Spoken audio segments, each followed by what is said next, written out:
Congress party senior నేత హర్కార వేణుగోపాల్ని ఇవాళ రాష్ట్ర ప్రభుత్వం సలహాదారుడిగా నియమించినటువంటి నేపథ్యం కనపడుతుంది. ప్రస్తుతం మనతో పాటు నూతనంగా నియమించినటువంటి ప్రభుత్వ సలహాదారు హర్కార వేణుగోపాల్ గారు ఉన్నారు. సార్, ఏంటి సుదీర్ఘమైనటువంటి రాజకీయంలో ఉన్నారు మీరు, కాంగ్రెస్ పార్టీ నుంచి కూడా అనేక ఇవి కూడా చూసింటారు. ఇవాళ మీకు ప్రభుత్వం వచ్చిన తర్వాత ఈ పదవి రావడం పట్ల ఎలా చూస్తారు? నేను కాంగ్రెస్ పార్టీలో విద్యార్థి దశ నుంచి కూడా ఎన్ఎస్యుఐ, యువజన కాంగ్రెస్, పెద్ద కాంగ్రెస్ లోపల సెక్రటరీ, జనరల్ సెక్రటరీ, ఉపాధ్యక్షుడు, ప్రోటోకాల్ చైర్మన్ గా గత 30 సంవత్సరాలుగా ఒక కాంగ్రెస్ పార్టీ లోపల ఒక సుశిక్షితున్నటువంటి సైనికునిగా నేను పనిచేస్తా ఉన్నా. ఆ రోజుల్లో గౌరవ ముఖ్యమంత్రి విజయభాస్కర్ రెడ్డి గారు ముఖ్యమంత్రిగా ఉన్నప్పుడు నన్ను Ramagundam notified area vice chairman గా కాంగ్రెస్ పార్టీ నన్ను నియమించింది. తర్వాత గౌరవనీయులు దివంగత నేత రాష్ట్ర ముఖ్యమంత్రి వైఎస్ రాజశేఖర రెడ్డి గారు ఉన్నప్పుడు నన్ను అగ్రికల్చర్ యూనివర్సిటీ లోపల పాలక మండలి సభ్యుని హోదాలో 2 సార్లు నన్ను ప్రభుత్వ నియామకం జరిగింది.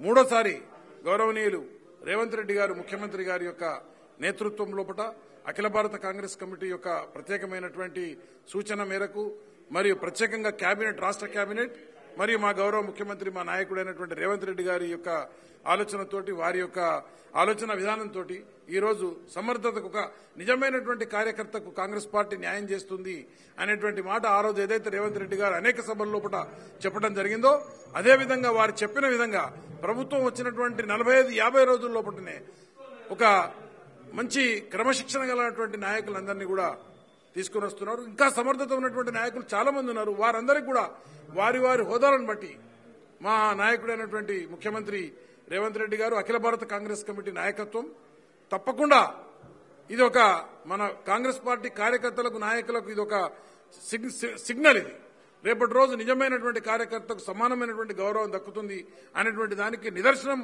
ఈ నియామకం. వేరే ఎవరైనా విమర్శించినా, ఎవరైనా వేరే పార్టీ వాళ్ళు ఎవరైనా విమర్శించినా అది వాళ్ళ విజ్ఞతగా వదిలేస్తా ఉన్నాం.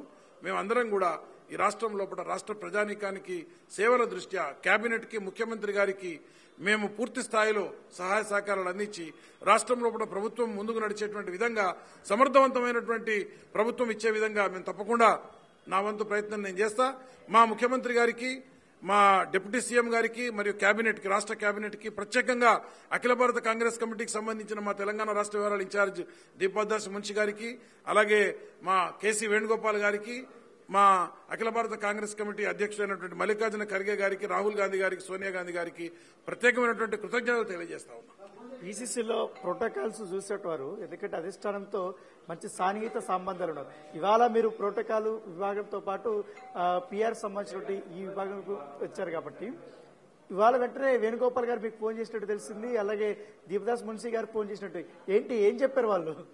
ప్రత్యేకంగా శ్రీమతి దీపాదాస్ మున్షి గారు, మన అఖిల భారత కాంగ్రెస్ కమిటీ ప్రధాన కార్యదర్శి, తెలంగాణ వ్యవహారాల ఇన్ఛార్జ్, ఫోన్ చేసి వారి యొక్క అభినందనలు తెలియజేసి, సమర్థవంతమైనటువంటి నాయకునికి ముఖ్యమంత్రి గారు చూజ్ చేసిండ్రు, మీకు ప్రత్యేకంగా అభినందనలు తెలియజేస్తా ఉని మేడం మాకు బ్లెస్సింగ్ ఇవ్వడం జరిగింది. ప్రత్యేకంగా అఖిల భారత కాంగ్రెస్ కమిటీ సంస్థాగత వ్యవహారాల ఇన్ఛార్జ్ అయినటువంటి కేసీ వేణుగోపాల్ గారు, వేణుగోపాల్ నీకు బ్లెస్సింగ్స్ ఇస్తా ఉన్నాం, నువ్వు బ్రహ్మాండంగా పనిచేస్తా ఉన్నావు, ఖచ్చితంగా నీకు రాబోయే కాలంలో కూడా నువ్వు బ్రహ్మాండంగా ఇంకా పనిచేయాలని నీకు ప్రభుత్వం లోపల ఈ నియామకం చేయడం జరిగింది. ముఖ్యమంత్రి గారికి నీ మీద ప్రత్యేకమైనటువంటి శ్రద్ధ ఉంది. అఖిల భారత కాంగ్రెస్ సంబంధించినటువంటి అందరి నాయకులకు నీ మీద విశ్వాసం ఉంది.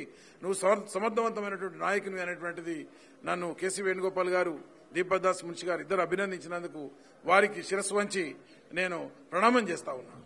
ధన్యవాదాలు.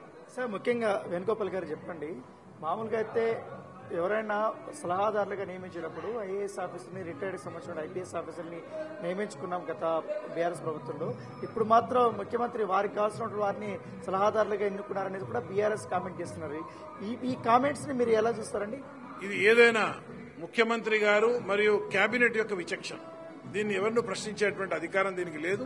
ఏ ముఖ్యమంత్రి అయినా గతంలో కూడా రిటైర్ అయినటువంటి అధికారులను కానీ ఇంకా ఎవరెవరినో ఎవరిష్టం వచ్చినట్టు వాళ్ళు వేసుకున్నారు. కానీ ఇక్కడ సమర్థవంతంగా ఒక సబ్జెక్టు మీద నాలెడ్జ్ ఉన్నటువంటి వాళ్ళు ఇవాళ ఈ రోజు వచ్చినటువంటి 3 సలహాదారులు కూడా గౌరవనీయులు వేం నరేందర్ రెడ్డి గారు కానీ, మా సోదరులైనటువంటి గౌరవనీయులు షబీర్ అలీ గారు కానీ అనేక మార్లు అనేక వ్యవహారాల్లో కూడా వారికి అనుభవం ఉన్నటువంటి దృష్ట్యా, వారి వారి సబ్జెక్టు లోపల అనుభవం ఉన్నటువంటి దృష్ట్యా నేను నాకుండేటువంటి ప్రజా సంబంధాలు కానీ, నాకుండేటువంటి ప్రోటోకాల్ డిపార్ట్మెంట్ మీద పట్టు చూసి మా ముఖ్యమంత్రి గారు, మా రాష్ట్ర కేబినెట్ ఈరోజు నా సమర్థతను గుర్తించి నాకు ఈ అవకాశం ఇవ్వడం జరిగింది.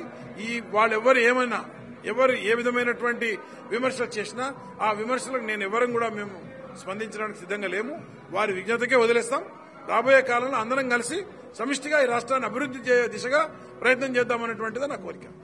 ముఖ్యంగా కేవలం ముఖ్యమంత్రి రేవంత్ రెడ్డి గారు తన సమర్థతని కూడా చూసి ఇలాంటి పదవిని కూడా ఇచ్చారని కూడా చెప్తున్నారు. దాంతోపాటు అధిష్టానం పెద్దలు కూడా ఇవాళ ఫోన్ చేసి అభినందించారని కూడా చెప్తున్నట్టు నేపథ్యం కనపడుతుంది. ఏదైతే బీఆర్ఎస్ చేసినటువంటి కామెంట్స్ కూడా మేము పెద్దగా పట్టించుకోలేము. ఎందుకంటే మాకున్నటువంటి సబ్జెక్ట్ నాలెడ్జ్ కానీ ప్రజా సంబంధాలపైన ఉన్నటువంటి అవగాహన కానీ ఇవన్నీ కూడా రాష్ట్ర ప్రభుత్వంకి పనికొస్తాయనే ఉద్దేశంతో కూడా నన్ను నియమించారు. కాబట్టి ఇలాంటి చౌకబారు విమర్శలు మేము పెద్దగా పట్టించుకోమనేసి కూడా హర్కార వేణుగోపాల్ చెప్తున్నట్టు నేపథ్యం కనపడుతుంది.